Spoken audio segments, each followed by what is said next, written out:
Halo teman-teman, kami dari kelompok 6 akan mempresentasikan hasil dari diskusi kami tentang proposal PKM penelitian rencana pengembangan produk pangan baru.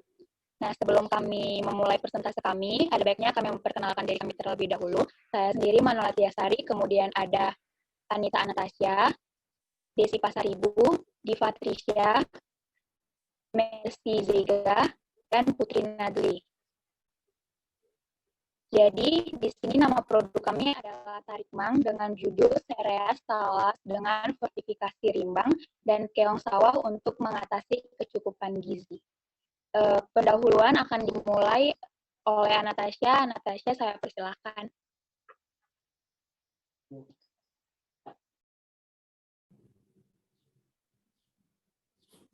Yang pertama, pendahuluan.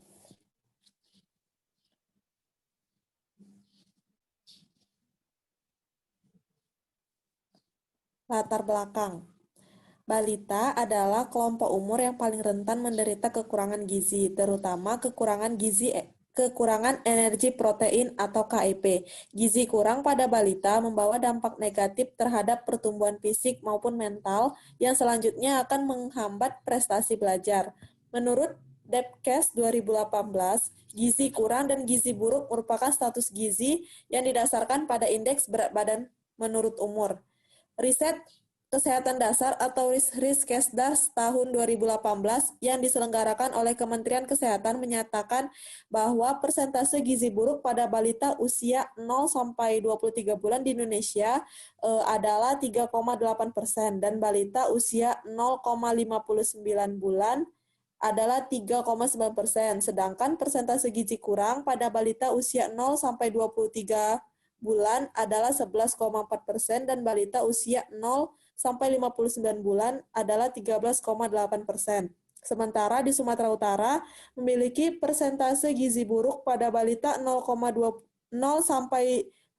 bulan sebesar 5,8% dan balita usia 0-59 bulan sebesar 5,4%, sedangkan persentase gizi kurang pada balita usia 0-23 bulan sebesar 12,9% dan balita usia 0-59 bulan sebesar 14,3%.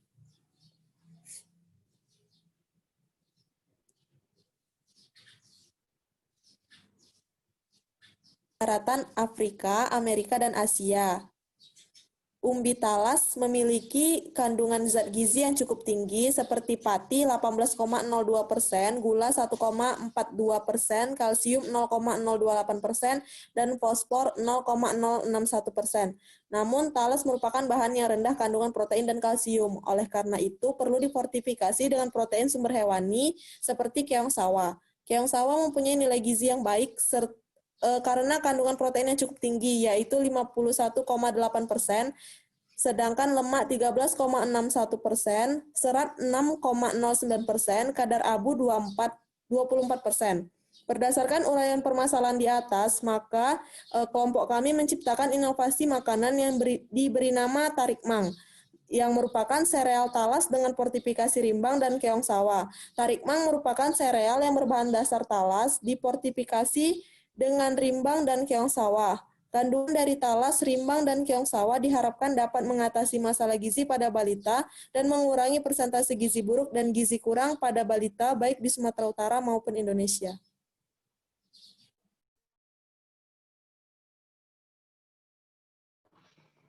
Nah, selanjutnya itu ada tinjauan pustaka.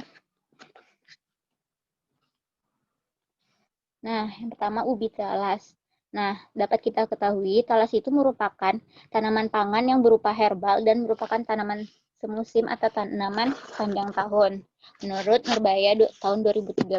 Nah, pada tahun 2011, melalui pelaksanaan kegiatan area pangan alternatif, jumlah produktivitas bentuk dari beberapa daerah 661 kuintal atau hektar. Nah, talas merupakan tanaman semusim atau sepanjang tahun dengan ketinggian 1 meter atau lebih. Nah, ubi talas juga berpotensi sebagai sumber gizi yang tinggi. Kandungan gizi talas dapat kita lihat pada tabel berikut. Nah, berikut adalah tabel gizi talas per 100 gramnya per bahan. Nah, ada energi, talas mentah 120 kalori, talas rebus 108 kalori, proteinnya 1,5 gram. Untuk talas mentah, untuk talas rebus 1,4 gram, untuk lemak talas mentah 0,3 gram, talas rebus 0,4 gram. Nah, untuk karbohidrat, untuk talas mentahnya 28,2 gram, talas rebus 25 gram. Nah, kalsiumnya 31 mg, untuk talas mentah, talas rebus 47 gram. 25 gram, maaf. Untuk kalsiumnya 31 mg, mentah, rebus 47 mg. Fosfor 67 mg, rebus 67 mg. Untuk vitamin C yang mentah 2 mg, rebus 4 mg.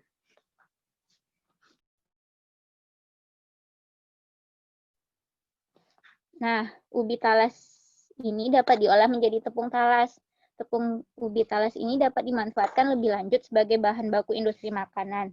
Nah, seperti menghasilkan produk yang lebih awet karena dapat mengikat airnya yang tinggi. Menurut Ricana 2012.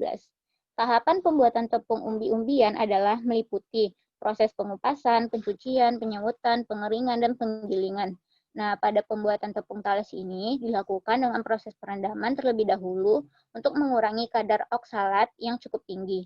Nah, proses pembuatan diawali dengan pencucian dan pengupasan umbi segar, diiris tipis dan direndam dengan air selama 3 jam. Nah, selanjutnya itu dilakukan dengan pengeringan pada suhu 50-60 derajat Celcius. Nah, selama 6 jam, agar kadar air mencapai 12%, hasil pengeringan itu kemudian digiling dan diayak 80 mes agar ukuran tepung itu menjadi dihasilkan dengan seragam.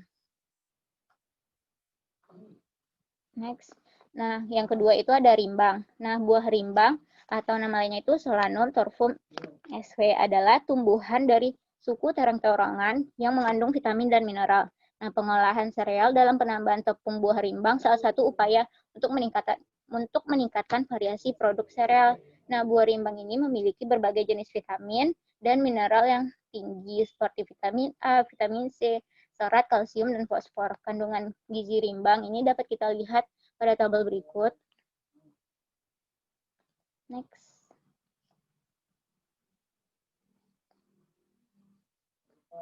Nah, berikut ini adalah komposisi nilai gizi rimbangnya per 100 gram per bahan. Untuk air 89 gram, protein 2 gram, lemak 0,1 gram, karbohidrat 8 gram, serat 10 gram, kalsium 50 gram, vitamin A 750 mv, dan beta karotinnya 51 mcg. Sumbernya ini dari Sirait tahun 2009. Nah, pada proses pembuatan ini, rimbang akan ditepungkan terlebih dahulu. Proses pembuatan ini diawali dengan penyortiran dan pencucian bahan, kemudian pembekuan. Nah, dilakukan pada suhu minus 20 derajat Celcius selama 24 jam. Selanjutnya dilakukan dengan pengeringan beku atau freeze drying suhu min 50 sampai dengan 5 derajat Celcius selama 48 jam. Hasil pengeringan kemudian disortir dan digiling serta diayak 30 mes.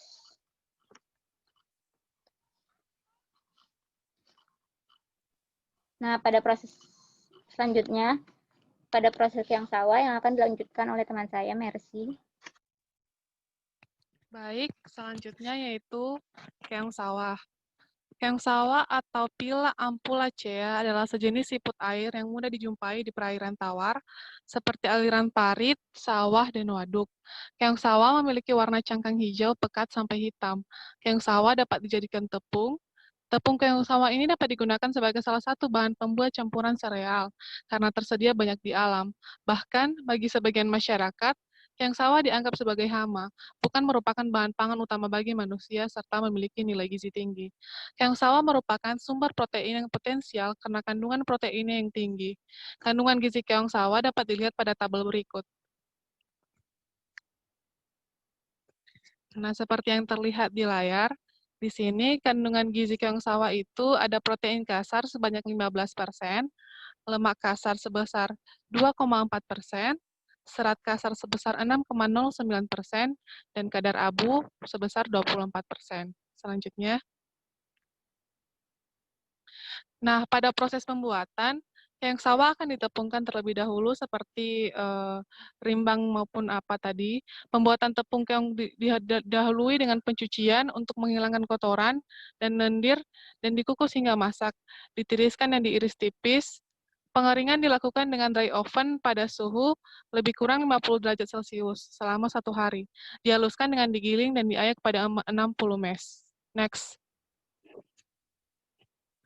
Nah, selanjutnya itu ada metode penelitian. Yang pertama, tempat dan waktu penelitian. Jadi, penelitian ini dilakukan di Laboratorium Analisis Zat Gizi dan Laboratorium Kulineri Fakultas Teknik, Universitas Negeri Medan, di Jalan Wilhelm Iskandar, Pasar 5, Medan Estate, Deli Serdang, Sumatera Utara. Penelitian ini akan dilaksanakan sejak awal bulan pertama sampai bulan kelima setelah proposal ini diluluskan. Yang kedua ada alat dan bahan. Bahan yang digunakan dalam pembuatan flakes pada penelitian ini berupa ubi talas, rimbang atau cempoka, dan keong sawah sebagai bahan utama dalam pembuatan flakes. Selain itu, terdapat bahan pendukung seperti tepung tapioka, gula, garam, dan air. Selanjutnya, bahan yang digunakan sebagai tahapan penelitian kadar gizi yaitu ada NaCl, H2SO4, NaOH, asam borat, ether, amonia, HCl, indikator fenolftalin, larutan LUF, dan etanol. Next. Alat. Alat-alat yang digunakan dalam penelitian ini berupa oven pengering, oven pemanggang, pengukus, kompor, eksikator, timbangan digital, buret, gelas beker, gelas ukur, labu kejal, Erlenmeyer, pipet ukur, pipet tetes, gelas alroji, penjepit tabung, spektrometri, pemanas listrik, pendingin, penangas air, lalu monoyer, corong, pemanas listrik, dan lain-lain.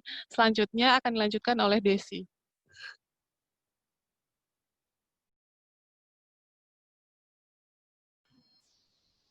Ya, selanjutnya akan dilanjutkan oleh saya. Nah, jadi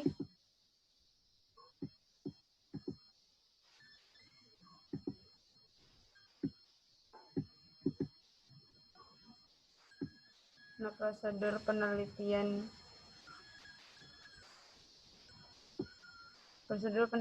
dalam penelitian ini dilakukan dalam beberapa tahap. Yang pertama merupakan persiapan bahan baku pembuatan flakes atau sereal.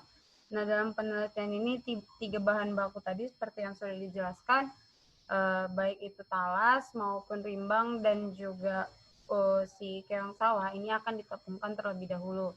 Jadi ubi talas akan ditepungkan dengan cara penepungan yang umum, namun dilakukan perendaman terlebih dahulu untuk mengurangi kadar oksalatnya. Selanjutnya diiris tipis lalu dijemur untuk menjadi tepung. Lalu untuk rimbang dilakukan pengukusan terlebih dahulu, baru dilakukan pengeringan dan penghalusan. Dan hal yang sama juga dilakukan pada keong sawah, di mana keong sawah akan dikukus terlebih dahulu, lalu selanjutnya diiris tipis dan dipanggang atau dikeringkan. Masing-masing disaring pada ukuran nomor saring 80 mes untuk ubi talas, 30 mes untuk rimbang, dan 60 mes untuk keong. Lalu selanjutnya adalah tahapan pembuatan flakes. Nah, tahapan pembuatan flakes atau sereal ini dilakukan seperti tahapan sereal pada umumnya. Jadi berdasarkan bahan baku ketetapan yang telah tertera, yaitu terdapat tepung tapioka, kemudian gula, garam, dan air, serta bahan yang akan ditambahkan, yaitu pada ubi talas, rimbang, dan keong sawah. Nah, jadi pembuatannya itu yang pertama dilakukan pencampuran terlebih dahulu, 3 bahan utama awal yang merupakan bentuk tepung, dicampur dengan tepung tapioka, berdasarkan kesesuaian aturan sampel rancangan percobaan yang akan kita lakukan. Kemudian dilakukan penambahan air sampai benar-benar sesuai dengan resep yang akan kita lakukan. Lalu diberikan perasa baik itu gula maupun garam. Selanjutnya dilakukan pencetakan, dibuat lapisan tipis pada alat cetakan, lalu dipanggang hingga kering, lalu dihancurkan untuk membentuk kepingan-kepingan flakes atau sereal. Selanjutnya, desain penelitian. Nah, desain penelitian yang digunakan pada penelitian ini menggunakan desain RAL atau rancangan acak lengkap dengan variasi konsentrasi atau kadar dari ubi talas, rimbang, dan keong sawah yang berbeda dalam pembuatan fleks tersebut. Nah, jadi formulasinya itu ada 10 formulasi, di mana formulasi yang ada 10 formulasi, di mana 9 formulasi merupakan formulasi antara ubi talas, rimbang, dan keong sawah, dan formulasi 0 atau merupakan formulasi kontrol, merupakan formulasi yang tidak ditambahkan rimbang dan keong sawah. Jadi yang pertama itu formulasi 0 atau kontrol yang merupakan flakes atau sereal yang hanya ditambahkan dengan tepung ubi talas sebagai bahan utama tanpa ada penambahan rimbang dan keong sawah. Kemudian formulasi yang kedua merupakan formulasi sereal dengan penambahan rimbang tanpa keong sawah, yaitu pada penambahan rimbang 20% yang disebut sebagai F1, kemudian 30% rimbang yang disebut dengan F2, dan 40% rimbang yang disebut dengan F3. Selanjutnya adalah formulasi dengan penambahan keong sawah 20% pada formulasi rimbang 20%, 30%, dan 40%.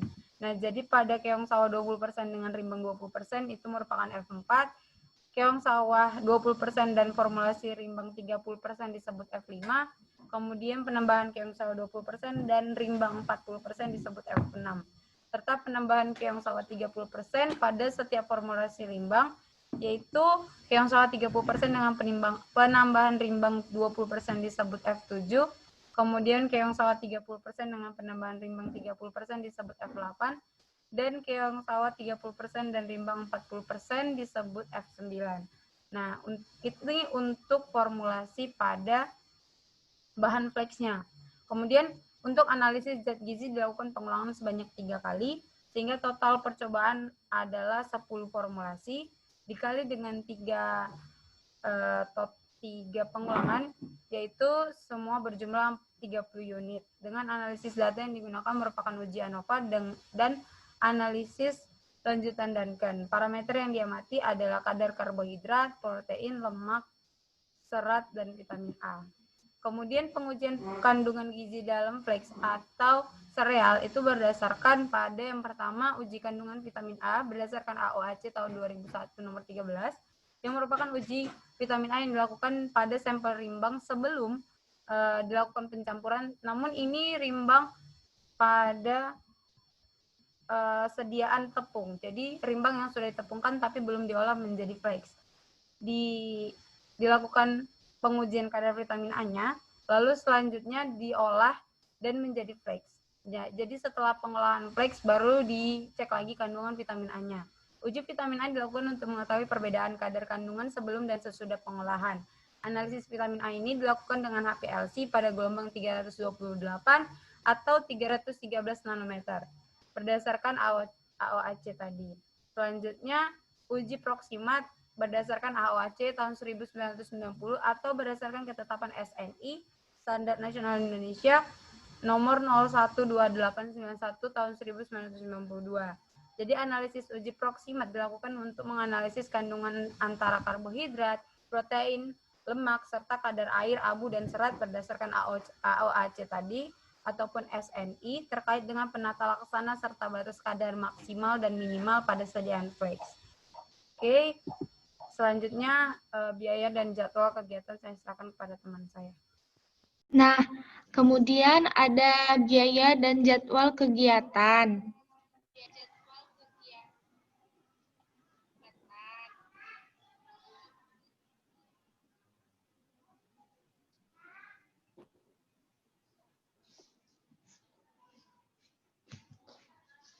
Jadi pertama adalah anggaran biaya, di mana di sini ada 4 jenis pengeluaran. Yang pertama ialah peralatan penunjang, di mana biayanya sebesar 340, kemudian kedua ada bahan habis pakai berjumlah 9.450.000, kemudian yang ketiga adalah perjalanan, di mana menghabiskan biaya 2 juta, dan yang keempat adalah jenis pengeluaran lainnya, yang terdiri dari 400.000, dengan jumlah 12.190.000. Adapun jadwal kegiatannya yaitu pertama ialah persiapan perlengkapan alat dan bahan, di mana ini terjadi pada minggu pertama di bulan pertama. Kemudian kedua adalah survei bahan baku dan pelatihan pembuatan sereal, di mana pada bulan pertama minggu kedua. Kemudian ada publikasi dan promosi yang diadakan pada bulan pertama di minggu ketiga sampai bulan keempat minggu pertama. Kemudian ada produksi dan pemasaran yang dilakukan pada minggu kedua pada bulan keempat sampai bulan kelima pada minggu ketiga. Dan yang terakhir adalah evaluasi dan penyusunan, di mana di sini terakhir pada bulan 5 di minggu keempat. Kemudian akan dilanjutkan oleh teman saya. Nah, jadi salah satu lampiran kami ada justifikasi anggaran kegiatan. Nah, selanjutnya ada biaya penunjangan. Yang pertama itu ada baskom sedang untuk tempat pengaduk, sebanyak 5 buah, harga satuannya itu 25.000, totalnya 125.000. Untuk baskom kecil, tempat pencampuran bahan, sebanyak 5 buah, harga satuannya 10.000, totalnya 50.000. Kemudian ada oven juga, bisa totalnya 100.000, aluminium foil untuk membungkus loyang, kuantitasnya 2 bungkus, harga satuan 25.000, total jumlahnya 50.000. Plastik kemasan bening untuk membentuk adonan sebanyak 1 bungkus, harga satuannya 15.000, jumlah totalnya 15.000 juga. Kemudian semua total untuk biaya penunjang itu ada 340.000. Next.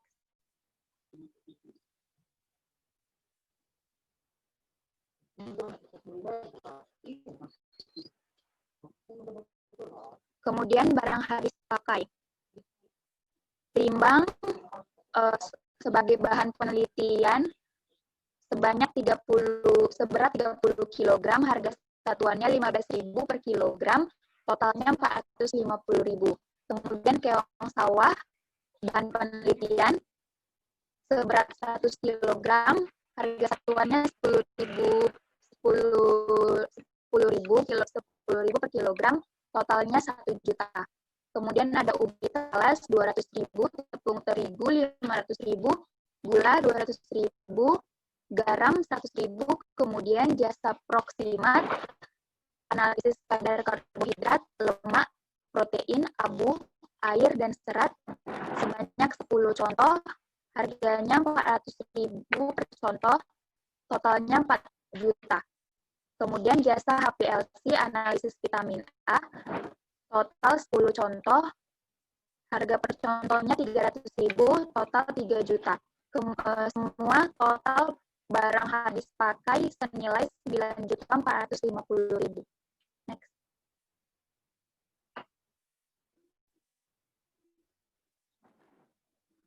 Pada perjalanan untuk mencari alat dan bahan, untuk persiapan penelitiannya 5 orang, sebanyak 5 orang.